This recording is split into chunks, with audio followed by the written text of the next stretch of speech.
Today on the show, I'll be covering a couple of movies that were requested by listeners, starting with Never Back Down from 2008 and Demolition Man from 1993.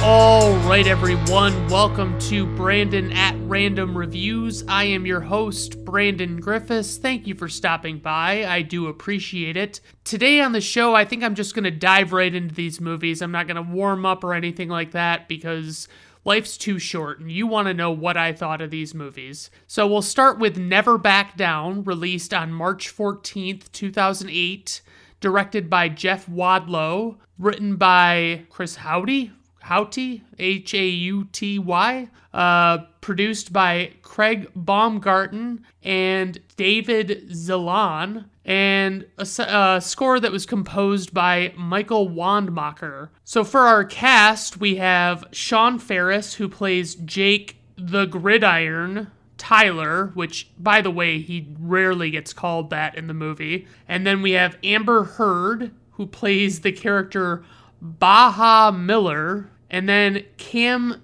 Gigander, who plays the character Ryan the Terror McCarthy. Then we have Jaman Hunsu, who plays Jean Roqua. Then there is Evan Peters, who plays Max Cooperman, and he is actually notable as he played Quicksilver in the X-Men movies, the newer ones. And I think he's really great in those movies. I really liked his part in those movies. So plot synopsis. We have a high schooler who struggles with getting into fights, gets into another fight and loses, and trains to fight so he can fight better. Yes, that's it.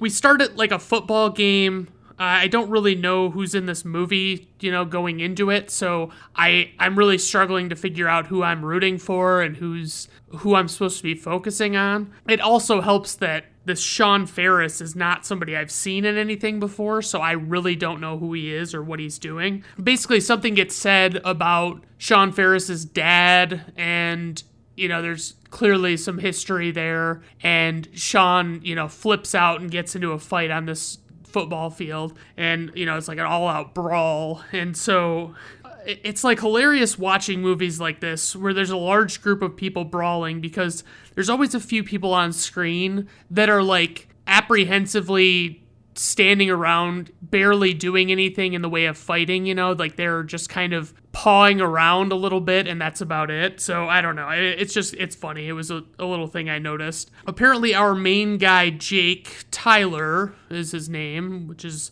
2 first names, by the way. He is moving to Orlando, and it's basically, I guess, so his brother can play tennis at a more skilled level or something. So I guess that's what's happening. And we're to understand that Jake's dad has passed away in some, unexpected situation. There's a lot of tension at home between Jake and Jake's mom. His mom's pretty clearly fed up with his shit. She doesn't really want to deal with him anymore, and it's just kind of, there's a lot of back and forth and a lot of tension. Him and his brother are talking while they're packing up the garage before they move, and they find what I guess is supposed to be their dad's stuff, and Jake packs it up to get rid of it. And I don't remember at what point, but I don't think I noted this, but it's said that basically Jake's dad was driving with Jake in the passenger seat, and he gets into a car accident and the dad doesn't survive, and Jake lives, and, people ask him things like, why weren't you driving? Like, why didn't you get in the driver's seat? Why would you, let that happen? Blah, blah, blah. So he's got a lot of demons to face. The acting is not great in this movie, but it's not like horrendously bad. It's not like a horrendously terrible display. So Jake goes to school for the first time, and he tries to intervene in what appears to be a school fight club, but nobody's talking about it, obviously. So he kind of befriends this guy that was in the fight and was getting his ass kicked. And that guy is Evan Peters' character, Max. And so they slowly become friends. And then in one of his classes, Jake meets Amber Heard, who is playing the character as Baha. That's her name. It's not at all ridiculous. And I get the feeling that Jake and Baha will meet again after this for some strange, crazy reason. I don't know why, but I just feel like it's going to happen. And we get another argument between Jake and his mom when they get home because, Jake broke up this fight, so, it's like a problem. And apparently it's a thing that Jake does a lot, so it's kind of interesting. So thinking about his last name, being Tyler, Jake Tyler, it's like I had this friend that I worked with. I'm still friends with him, I guess. I haven't talked to him in like 10 plus years, but this guy named Scott Brandon was working with me at a Meijer in town here, and so he always was enamored by the fact that his name was, his last name was a first name, and it was always kind of weird. It's just like Mama Brandon and Papa Brandon. It just sounded weird, you know what I mean? So it's just kind of ridiculous. It kind of threw me for a loop. So Max, the guy from the fight, Max, walks up to Jake and he starts talking to Jake about his history and all the stuff that he found out about Jake on the web. And, Jake and him become fast friends. And honestly, it's at this point, and I'm going to point it out several times, so please forgive me, the soundtrack in this movie is fucking terrible. It is a horrible fucking soundtrack. Every song is like, I don't know, what would happen if the guy that did the soundtrack for The Fast and the Furious, the first one, had a baby with Fred Durst and they picked the soundtrack for a movie. That's really what it's all about to me. They pick these really loud songs and they don't seem to have any idea, anything about sound mixing and, how to lower the volume levels and things like that. It's all very unsettling. It just jars you right out of your seat, you're just like, what the fuck is this? Why can't they fucking cool it on the fucking soundtrack? I was starting to see, as we got more of Amber Heard on screen, I was starting to realize why I haven't seen more Amber Heard movies. I don't think she's particularly good. I don't think she does an amazing job of acting, and it really just it explains everything, you know what I mean? On top of her presumably being a terrible person, that's neither here nor there, though. So Jake gets invited by Baha, Amber Heard's character, to a party, and he thinks she's into him, so she wants him to go to a party. And what it turns out to be is he is just like a lamb being led to the slaughter. So he has to go there and he gets in a fight with the head jock guy that's all fucking ripped out and stuff and fights dirty and all this shit. And so he just he gets his ass kicked. He goes home and he gets yelled at by his mom some more. And they want to pick a fight with him because they know everybody in the school now knows his past. They know what this guy has done and what run-ins he's had and things like that. And it's like the guy, Max, I was trying to figure out while I was watching this movie, it didn't look like, it looks like maybe he thinned out for the X-Men movies, but then again, I don't know what year those newer X-Men movies were coming out. I want to say it was about this time, so this might be in the same ballpark where he would have been playing Quicksilver, so maybe it's just he looks different in this movie, I don't know. I will say, though, that Evan Peters was a far better Quicksilver than Aaron Taylor Johnson was in the Avengers Age of Ultron. And he was just a lot cooler of a character. Aaron Taylor Johnson didn't really do any acting or, try, it seemed like. So now, given what little I knew about the movie at this point, he's just going to train to be a better fighter so that he can ultimately fight this guy and win, like I guess that's his game plan. And the next day at school, Baja is kind of annoyed with the chatter about Jake going on. People are talking shit about him because he lost this fight to this Ryan guy. And it's just kind of insane. We get more of the soundtrack that's just super unpleasant. We get some...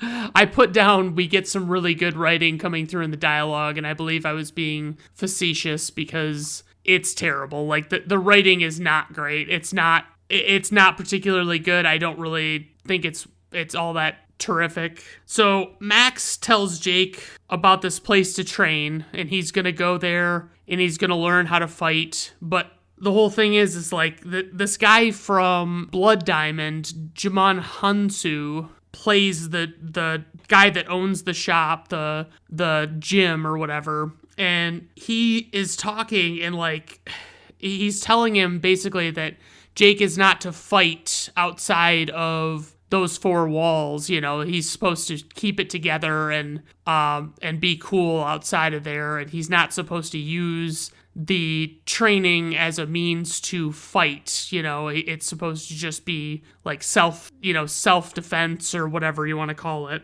I know, like, I kept seeing throughout this movie that, like, I couldn't look at Amber Heard objectively without thinking of the trial and, like, the antics that she had. And so it kind of ruined her for me. Like, she's probably, like, early 20s in this movie, and she's a pretty girl, but she's too young anyway to be on my radar. And it's just, it ruined it for me knowing that it was Amber Heard and that this was how she behaved and all this stuff. And we get a training montage pretty early in the movie. There's over an hour left in this movie, and it's like they're doing this montage, and I'm like, well, you can't possibly be getting like to where you want to be this early in the movie. Where's the rest of the plot going to come from? And they're like flipping tractor tires, as you frequently see done in movies. And I don't know how much of that goes on in real life, but I don't know. I mean, my dad's a big tractor puller, so like he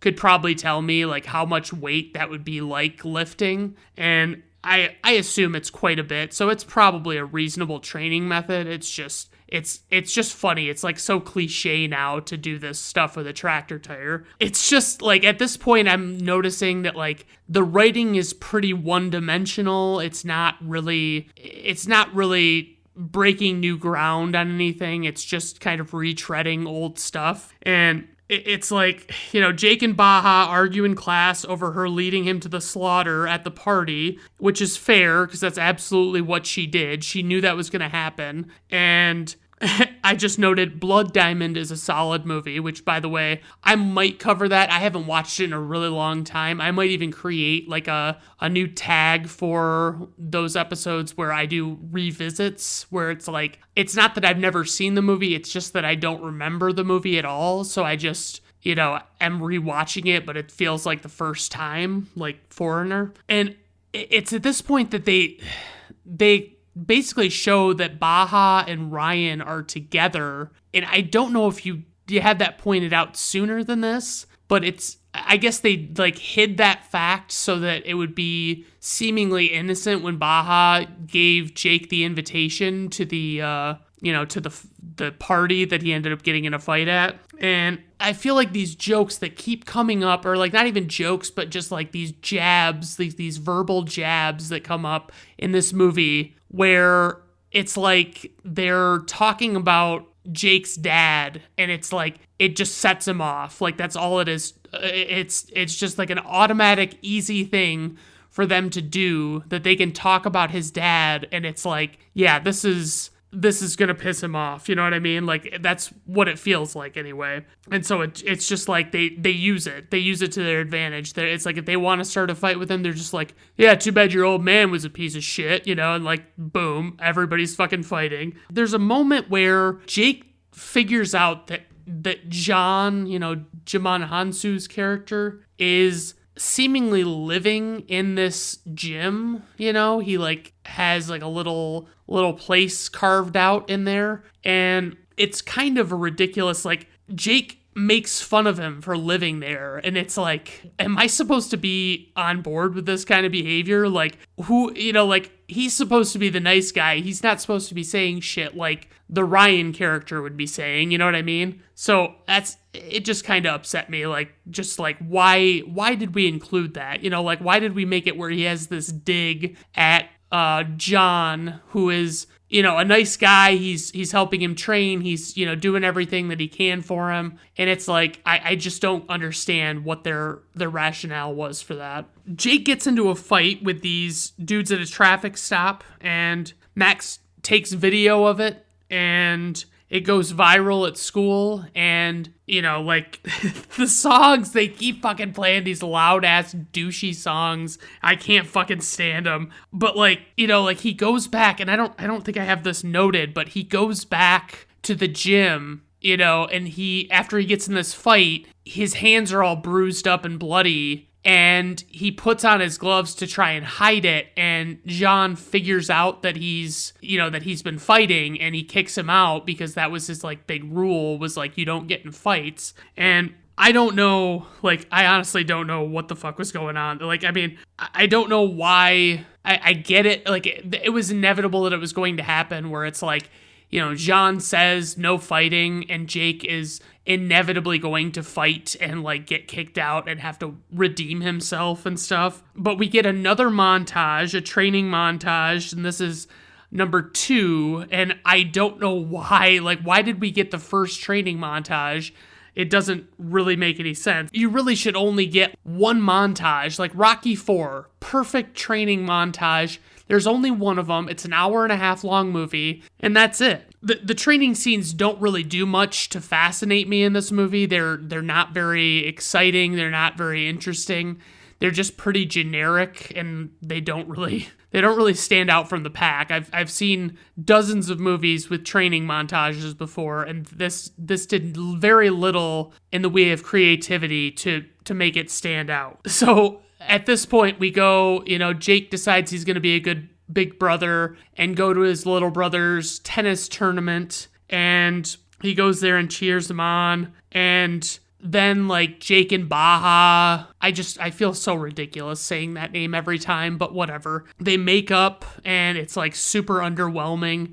It's just yeah, okay, that was inevitable, that was gonna happen. And Jake's mom goes and sees John at the gym and expresses her concerns with John, and John explains that it's we're doing this to make these young men less angry and less wanting to fight. They have an outlet for it, and she kind of gets it, but she pays for a month of, the gym membership or whatever that he's got. Jake and Baja, they're playing around in Jake's room, and they're clearly about to fuck, and then you get the little brother breaking into the room, and he's got a phone call for from the mom and for Jake, and so it kind of ends that. And so the little brother doesn't even knock or anything, and it's yeah, I feel my little brother, if I had one, would know never to fucking come in my room unannounced if I was a high schooler, come the fuck on. There are so many things I could be doing in there. And so they basically, Ryan comes and he sees Max leaving the gym, and he convinces Max to come hang out with him and the guys that he hangs out with at his house. And, basically it's pretty clear that Ryan's going to use this encounter with Max to ignite a fire under Jake's ass to want to fight him. And so he goes and beats the shit out of Max at his house, and Max has to go in the hospital, and, Jake's freaking out because, he can't believe they did it to him and all this stuff. And with 30 minutes to go in the movie, I really didn't care what happened to anyone else other than Max, because Max is the only character that is actually kind of enjoyable. I think he's underused here, but, that's just me. So Jake gives this speech to John about, doing what he wants to do, as far as fighting, and how, he needs to do it and all this stuff, and it's pretty uninspired. It's actually not as bad as I've been making it sound like it is, but it's very, very disappointing. Like, it's just very plain and overdone. This movie, I said, was the battle cry of wannabe tough guys in my notes, because it is. I mean, it's like the Fast and the Furious, but with MMA fighting instead of cars. So if that helps bridge the gap in your mind of like what this movie's all about, and MMA never really piqued my interest much, so I don't really give a shit about watching it. And Jake realizes, they're going to go to this tournament, this big tournament with a big crowd, and he basically figures out that like Ryan, I guess, like, that got disqualified or something, so like he's not going to be able to fight Ryan. And so they basically, like, Jake just taps out and elects not to finish, because that wasn't why he didn't want to come there to fight for pleasure. It was like he wanted to fight Ryan and get it over with. And so he goes out in the parking lot and he has a big run-in with Ryan. There's a big fight, and, eventually, obviously, Jake wins, because that was the only thing that was ever going to happen. It's kind of underwhelming. My only real praise for this movie is Evan Peters. I really like him in this. And I mean, I guess the guy who plays Ryan, he's a good villain. I'll give him that. The biggest criticism is the soundtrack. I cannot stress enough how horrendous this fucking soundtrack is. And it just pretty much tipped a mediocre to bad movie into like unwatchability. Like, I was to the point where I'm like, all right, I want to shut this off. The writing is bad, as I mentioned. It's not very compelling. I'm not very interested in seeing Jake redeem himself.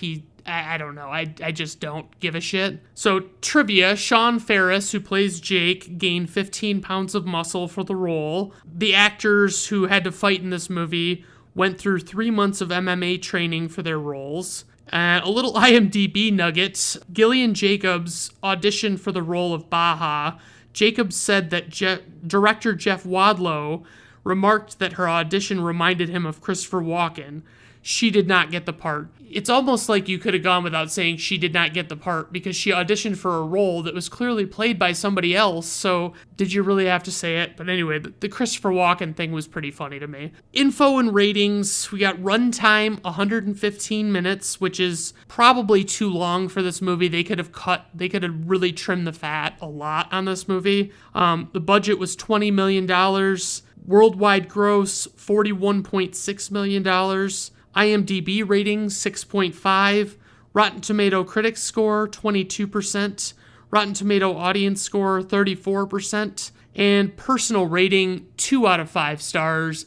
I cannot recommend this movie. It's not good. I don't know if Ashton, when you suggested this movie, if it was like, I know that's kind of your sense of humor, so like, maybe it was a joke, but maybe you really do enjoy this. I mean, I enjoyed the first Fast and the Furious movie, so I guess it's a fair argument that it's like, I mean, you could enjoy it. I mean, I don't know. I'm not gonna judge you for it. It's just, I'd love to know if you were fucking with me and you were gonna make me watch a bad movie just for the fuck of it. All right, moving on to Demolition Man. Okay, released on October 8th, 1993, directed by Marco Brambilla, written by Daniel Waters, Robert Renaud, and Peter Lenkoff. Producers Joel Silver, Michael Levy, and Howard Kazanjian.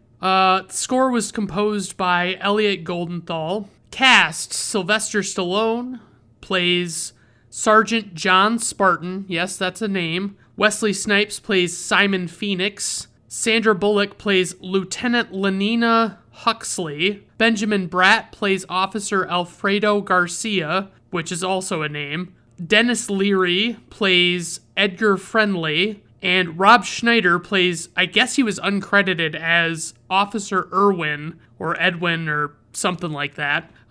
But Rob Schneider is super annoying in this movie for what little part he has. A little bit of casting notes. Steven Seagal had originally been attached as a leading actor in this movie. Jean-Claude Van Damme had been offered the part of the villain. Stallone wanted Jackie Chan for the part of Phoenix, but Chan said no because it was a villain, and apparently Chinese audiences really don't like it when a guy who always plays a good guy switches and becomes a bad guy in another movie, like they really don't go for it. So I don't blame Jackie Chan for even a little bit of that. Okay, plot synopsis. A police officer is brought out of suspended animation in prison to pursue an old ultra-violent nemesis who is loose in a non-violent future society. Okay, that's from IMDb. I did not write that. I could not think of a good one to put for that.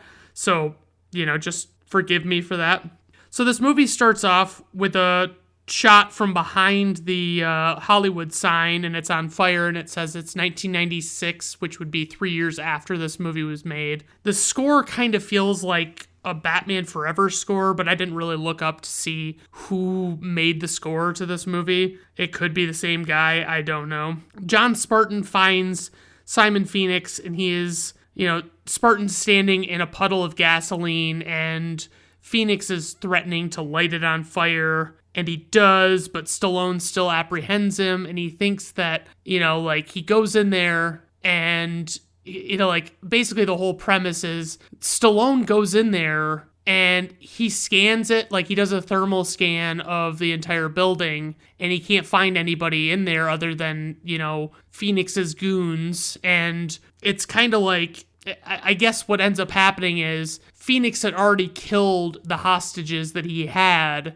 and so that's why they didn't show up on the thermal thing. And so basically, although Stallone apprehends Phoenix, I should say Spartan apprehends Phoenix, he still goes to jail for manslaughter for allowing the death of, all these hostages because they don't realize that they were already dead. And so he gets sentenced to 46 years or something like that in prison. And I don't remember what exactly it was, but the acting in the opening sequence it really sets the tone for the movie. The acting is so fucking bad in this movie.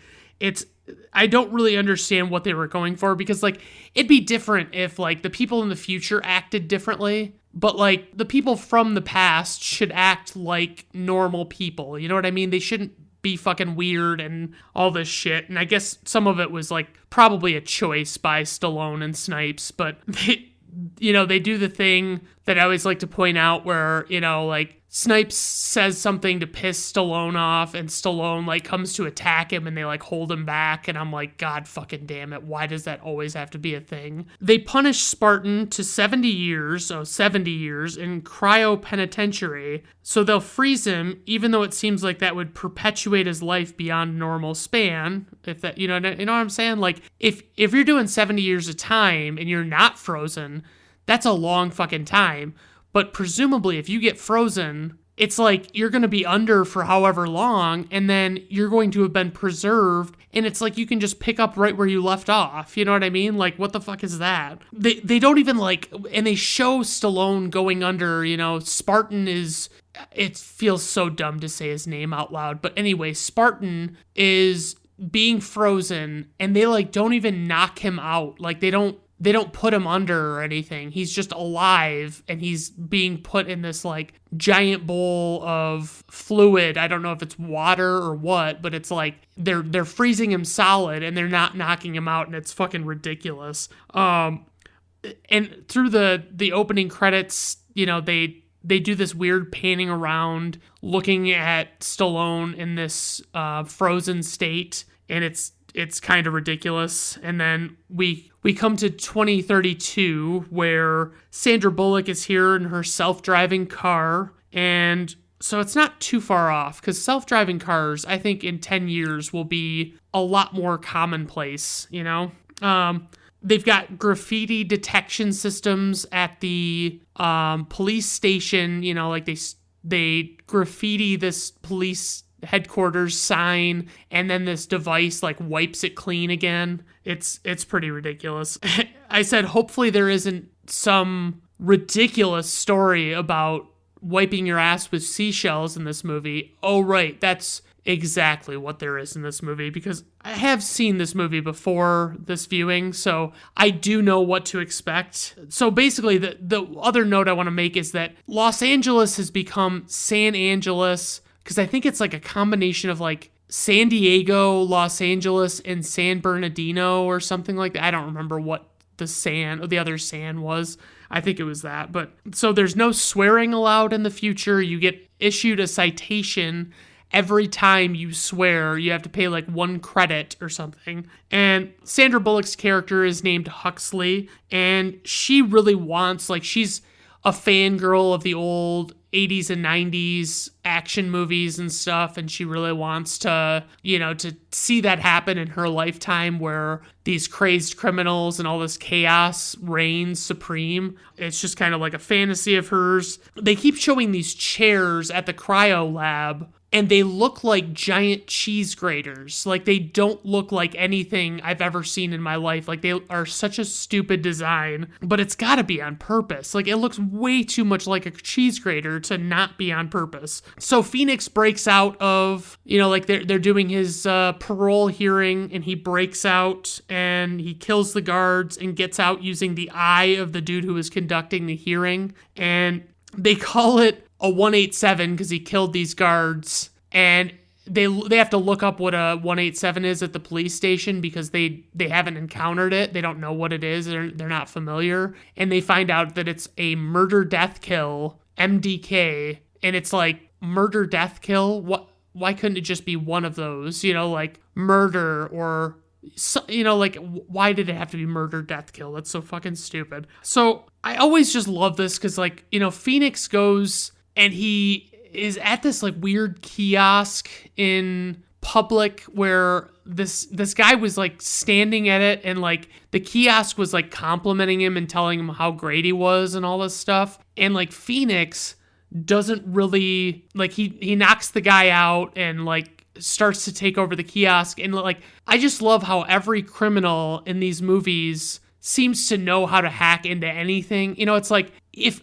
Wesley Snipes, if Simon Phoenix was an amazing hacker in his day, it would still be 36 years later that he would be hacking into this computer. So like, why would so much stuff, like, I can tell you right now, 36 years ago, there would be nothing familiar about computers. You know what I mean? The way that you would hack into them or anything. There's just so much extra shit now. So it's like, I find it really hard to believe, but they love to do that trope where the bad guy knows computers. Phoenix takes out the whole team of police officers that are there to apprehend him, and they basically like take these cues from these like handheld tablets that are explaining to them what to do to apprehend him. And he basically just like does not listen to what they're saying and doesn't give a shit. And, repeatedly throughout this movie, anytime anybody's saying a swear word, it's like doing this like buzzer noise, and it's issuing a citation out of this dispenser somewhere, and it's just fucking insane. Like, it's ridiculous. I mean, it's supposed to be funny, which I guess in a way it is. So Friendly is the name of Dennis Leary's character, and he doesn't like the fact that these people are in control and they're not allowing anybody to, basically, like, how do I want to put this? It's like he doesn't like that they're outlawing so many things, like you can't eat food that's bad for you. You can't,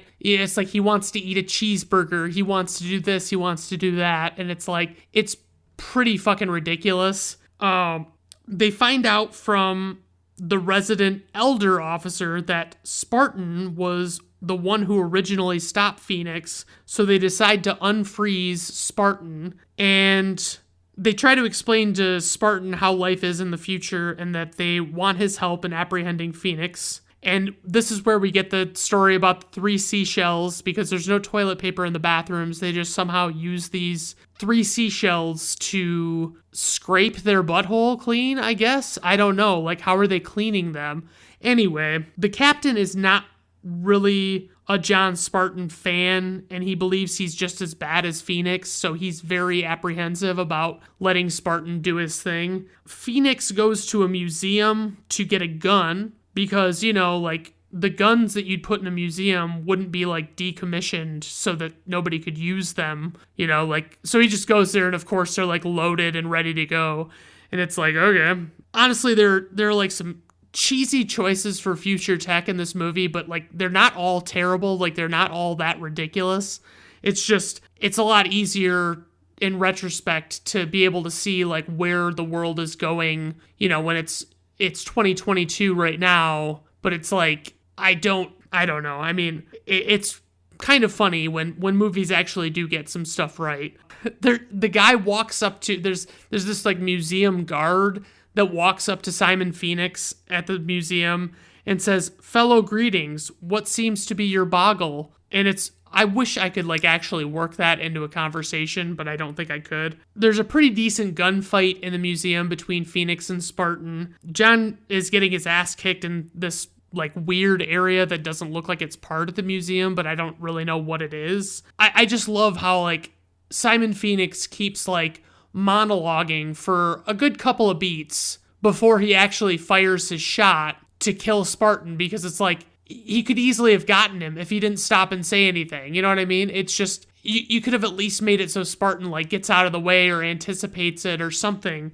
But like Phoenix just like rambling about stuff before he shoots is like, it's so cheesy. I don't know. So on the run, Phoenix encounters the head bad guy, who is Dr. Cocteau. You know, he's the guy that we see in this boardroom earlier in this movie. And, you know, he's talking about how important it is to, you know, for everything to stay the way it is and all this stuff. I don't know. So Huxley, Sandra Bullock's character, tries to remember key 90s phrases and use them, but she frequently fucks them up to provide some comic relief, which I guess is all right. I mean, it's pretty dumb, but whatever. They get back to the police station and they're trying to figure out what Phoenix is doing. And Phoenix is supposed to be tracking down Friendly at the behest of Cocteau, because apparently they, like, while he was under, Cocteau basically, like, programmed, you know, put a program in Phoenix's head that he couldn't kill Cocteau. And it's something. I don't know. I mean, like, yeah, I don't know. This movie left me at a loss for words a lot. So all the restaurants in the future are now Taco Bells, because they say that they won the restaurant wars or franchise wars or whatever it's called. Friendly's gang, who is the revolutionary who, you know, is living underground, they happen to launch an attack on the Taco Bell where Spartan and Cocteau and Huxley are all, you know, hanging out, and they're having dinner, and Phoenix meets with Cocteau, and Cocteau assures him that Spartan won't be a problem. Huxley and Spartan go back to her place to have what the future calls sex, but they're really just wearing weird virtual reality helmets, and she is very put off by his expectation of physical intimacy. Apparently they cut a lot of Spartan's daughter's scenes. Like, he keeps talking about how his daughter must be around somewhere and, you know, he'd like to meet her. And I don't understand why they didn't cut references to her, you know, or maybe do reshoots if they didn't want to do that, because he keeps referencing it and it's like it never comes back. You know, it's like it just doesn't happen. And so they basically cut it because it seemed like the daughter was going to be too close in age to Sandra Bullock, so it was going to be creepy to have them be, you know, like romantically involved and then have the daughter be like the same age as Sandra Bullock. So anyway, Spartan finds out that Cocteau is working with Phoenix. They're going to meet Friendly, you know, Spartan and Huxley and Benjamin Bratt's character are Alfredo Garcia, by the way. They go to meet him in this underground lair, and Spartan has a burger that he expects to be a beef burger, and it turns out it's made of rat, and he's like very put off by it, but he still says it's good. Friendly explains to Spartan and Huxley and Garcia that he believes in freedom and they're basically going to work together with them. And, you know, like they kind of understand what Friendly is all about now, and they realize that maybe he's not so bad. And we get a pretty decent chase scene. You know, they're chasing Phoenix and it's pretty cool. You know, like, Stallone and Snipes are, I should say, Spartan and Phoenix are, you know, in this autonomous vehicle, and they're, you know, like, there's a lot of intense shit going on when they're on this high-speed chase, and the captain is, like, furious with Spartan and Huxley, but ultimately does, like, nothing to stop them from leaving to go get Cocteau, and we see Phoenix then almost immediately order Cocteau be killed, and he gets killed, so Phoenix takes over, and Huxley is actually like, she's kicking some serious ass for someone who should have no idea what the hell she's doing. And she gives some little off the cuff explanation of it, but it doesn't really jive for me. Phoenix is going to defrost the entire cryo prison system, and there is a suggestion that Jeffrey Dahmer will be among the defrosted inmates, and this is why cryo freezing doesn't make sense. While you're in cryo sleep, it would not be like doing time, it would just be like time travel, it would just be like, you're not really doing that time. There's a big showdown in the cryo lab prison defroster dealy. Spartan and Phoenix are really fucking going at it. Like, it's not bad. I won't deny it. It's not terrible. They say Wesley Snipes has an actual black belt, and that was why they like basically made him like pull his punches a little bit and like kind of slow it down, because his punches were blurring in the camera. So like they didn't think it looked good and they wanted to fix it. And they finally, we finally see an end to, Spartan freezes Phoenix and smashes his head. So it's like they don't have to deal with him anymore. And, it's like we get a little wrap-up scene and it's over. I mean, it's not terrible. It's not the worst movie I've ever seen. It's not amazing, but it's not terrible. So a little tidbit of trivia. Wesley Snipes hated his blonde dye job and shaved his head as soon as filming was complete. After the movie's release, professional NBA player Dennis Rodman began dyeing his hair different colors, a look that was inspired by Simon Phoenix. I didn't see any citations on that, but, maybe it could possibly be. So info and ratings, we got a runtime of 115 minutes, budget somewhere between 45 and 77 million, worldwide gross of 159.1 million, IMDb rating 6.7, Rotten Tomato critics score 62%, Rotten Tomato audience score 66%, personal rating 3 out of 5 stars. This was just okay. I didn't hate it though. I mean, it didn't disappoint me as much as Never Back Down did, but I would say a light recommend to Demolition Man and a hard pass to Never Back Down. It was not my idea of a good movie. All right, everyone. Well, thank you for tuning in today. I do appreciate it. So I'm going to keep plugging along. Hopefully, by the time this comes out, I will have released several video episodes, and hopefully you'll let me know what you think of those, because I think that they could be a good way to go for me. So, all right, everyone, have a good day.